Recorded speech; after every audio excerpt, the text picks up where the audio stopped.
ઘર ખરીદ્યાના 6 મહિના પછી એક કોલ આવ્યો કે તમારા ઘર ઉપર બીજા કોઈનો ક્લેમ છે.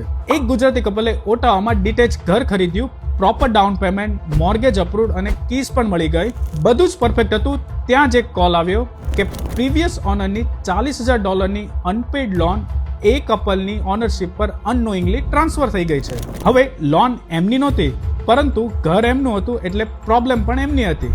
ત્યારે જ લોયરે એક ડોક્યુમેન્ટ બતાવ્યું, ટાઇટલ ઇન્સ્યોરન્સ પોલિસી, ક્લોઝિંગ વખતે એકવાર પે કરેલી $300 જેટલી રકમ. અને એ પોલિસીએ આખો કેસ હેન્ડલ કર્યો. ફોર્સ ડીડ, અનનોન હેર કે અનપેડ લોન એ બધાથી પ્રોટેક્ટ કરે ઓનરશિપ પહેલાની પ્રોબ્લેમ સામે. તો ટાઇટલ ઇન્સ્યોરન્સની $300ની પોલિસી વગર તેમને $40,000 પે કરવા પડે. માટે ઘર ખરીદો ત્યારે પ્રાઇસ નિગોશિએટ કરો, પરંતુ ટાઇટલ ઇન્સ્યોરન્સ પ્રોટેક્શન સ્કીપ ન કરો. અને આ વિડીયો સેવ કરી લો, એટલે તમે જ્યારે ઘર ખરીદો ત્યારે તમારા લોયરને પૂછજો કે શું ટાઇટલ ઇન્સ્યોરન્સ લીધું છે.